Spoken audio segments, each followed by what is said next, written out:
ከ19ኛው መቶ ክፍለ ዘመን ጀምሮ በኢትዮጵያ ዘመናዊ ትምህርት መሰጠትና ማበብ የጀመረበት ጊዜ ስለመሆኑ የታሪክ ድርሳናት ይጠቁማሉ። በዳግማዊ አፄ ምኒልክ የተጀመረው ዘመናዊ ትምህርት በቀዳማዊ ኃይለ ሥላሴ የንግስና ዘመናቸውም ሰፊ ትኩረት ሰጥተውት ከአንደኛ ደረጃ እስከ ከፍተኛ ደረጃ ያሉ ትምህርት ቤቶች፣ ኮሌጆችን በማቋቋም ከፍተኛውን የትምህርት የሚመራ ዩኒቨርሲቲ በኢትዮጵያ ለመመስረት አስበው በ1942 ዓ.ም የመሰረት ድንጋይ እንዳስቀመጡ ሆኖም ግን በተለያዩ በጊዜው በነበሩ ችግሮች ያቀዱት እንዳልተሳካ በጊዜው የደረሰው ችግር የንጉሱና የኢትዮጵያን ሕዝብ የትምህርት እድገት የሚያዘግም መሆኑን በመረዳት ከአባታቸው ከልዑል ራስ መኮንን በውርስ ያገኙትን ገነተ ልዑል ቤተ መንግስት ሙሉ ግቢውን ቀዳማዊ ኃይለ ሥላሴ ዩኒቨርሲቲ ብለው በመሰየም እንዲመሰረት ማድረጋቸው በግቢ ውስጥ በንጉሠ ነገሥቱ ቤተ መንግስት የነበሩ ልዩ ልዩ ቤቶችን ይገለገሉባቸው የነበሩ ዕቃዎችን መርቀው መስጠታቸው የታሪክ ድርሳናት ያትታሉ።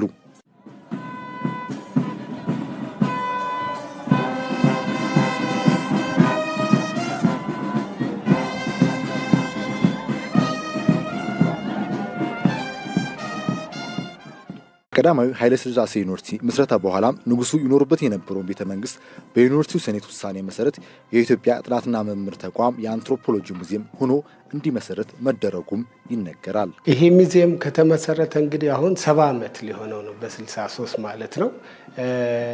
አመሰራረቱ የሚገርመው ቀደም ሲል ፓላስ ነበር፣ ይሄ ይታወቃል፣ የኃይለ ሥላሴ ፓላስ። ከዛ በኋላ ለዩኒቨርሲቲ ካበረከቱት በኋላ የኢትዮጵያ ጥናትና ምርምር ተቋም ተብሎ በዩኒቨርሲቲው ሴኔት አብሮ ሙዚየሙም እግረ መንገድ የተቋሙ አንድ አካል ሆኖ የተመሰረተው በዛ በ52 አካባቢ ነው እና አገልግሎቱ ምንድነው? የተመሰረተበት ዋናው የኢትዮጵያን ጉዳይ በታሪክ፣ በባህል፣ በቋንቋዎቿና የተለያዩ ሁሉንም ነገሮቿን አጥንቶ ሰብስቦ አከማችቶ ለሌሎቹ ማሳወቅ የሚለውን ዓላማ ይዞ የተገነባ ነው።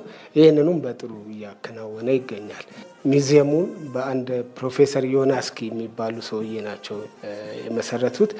ምንድነው ይህንንም እንደ ጥበብ የተጠቀሙበት ተማሪዎቻቸውን በየዩኒቨርሲቲ ያኔ ከክፍለ ሀገር የመጡትን እስቲ ስትመጡ ለረፍት ሄዳችሁ የአያቶቻችሁ የአባቶቻችሁ እንደው እናንተን የሚወክል ታሪካዊ ቅርስ አምጡ ብለው ኤትኒክ ቤዝድ ኤትኖግራፊክ ሚዚየም ነው፣ አንትሮፖሎጂ ሚዚየም ይሉታል።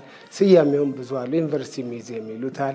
ይሄ እንዳለ ሆኖ ቤዚካሊ በአካዳሚክ አይን ስናየው ግን ኤትኖግራፊክ ሚዚየም ነው እና ይዘው እየመጡ የዩኒቨርሲቲ ተማሪዎች መሰረት ነው ማለት ይቻላል። የኢትዮጵያ ጥናትና ምርምር አካል የሆነው የአንትሮፖሎጂ ሙዚየም በውስጡ አያሌ የኢትዮጵያ ባህል፣ ታሪኮች፣ ማግናደር፣ ህብረተሰባዊ እሴቶች፣ ጥንታዊ ማህበረሰባዊ መገልገያ ዕቃዎች፣ ሃይማኖታዊ ትውፊቶች፣ የህብረ ቅይጥ ዓለም ብዝሃተ ባህል አምቆ የያዘ ስለመሆኑም ይነሳል። በአሁኑ ሰዓት ካልተሳሳትኩ ወደ 12,000 ስብስቦች አሉት። በጣም በተለያየ ዘርፍ የተለያየ ጉዳዮችን የሚነግሩን ኮሌክሽኖች አሉን። አርት ጥበቡ አለ፣ ኢንዲጂነስ አርቲስት የሳሉት የሪሊጂየስ ላይ ፎከስ ያደረገ የባህልን፣ ሶሻሉን፣ ምኑን እንደዚህ የሚወክሉ ስብስቦች አሉት።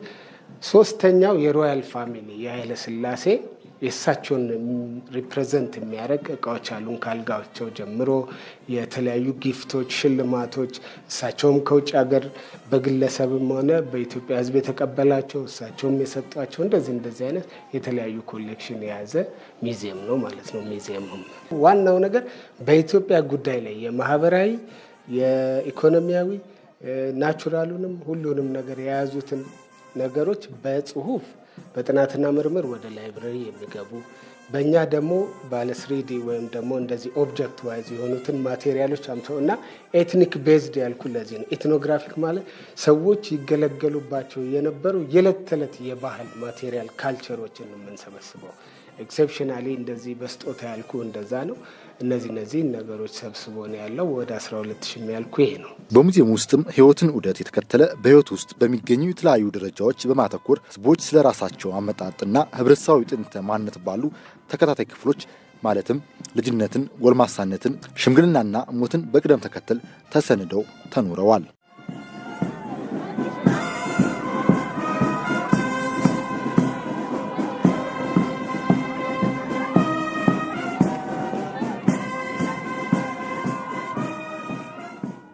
ይህ ታሪከ ብዙ ሙዚየም በተገባው ልክ ተላልፎ ሀገሬውና ትውልዱ ባህሉን፣ እሱነቱና የትናንት መሰረቱ የሚያሳውቀው ሙዚየም በሚገባ ባለመታወቁ የሀገር ውስጥ ዜጋ የመጎብኘት ልማድ ያለመኖር የውጭ ዓለም ጎብኚዎች በተሻለ ፍሰት ያለው ስለመሆኑም ተነግሯል።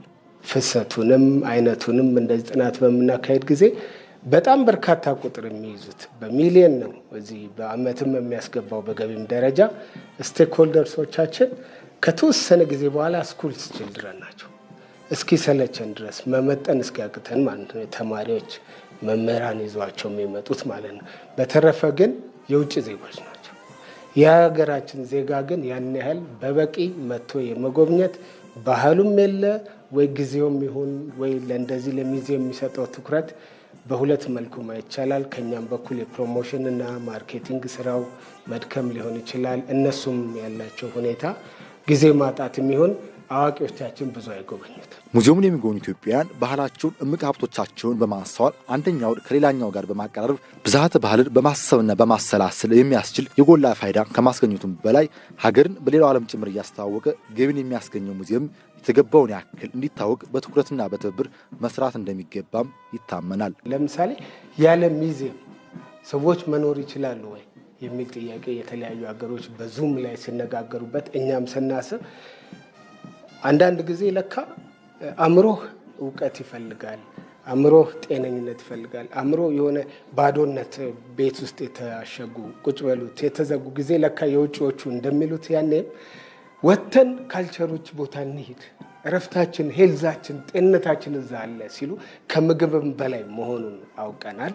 ከዛ በኋላ እኛ እንደውም ምንድን ነው ያደረግነው? እስከ እንደውም እኛ ፕሮሞት አላደረግንም። የአዲስ አበባ እዚህ የሬዲዮ ፕሮግራም አለው ዩኒቨርሲቲው ራሱ አብረን ተባብረን አልሰራንም።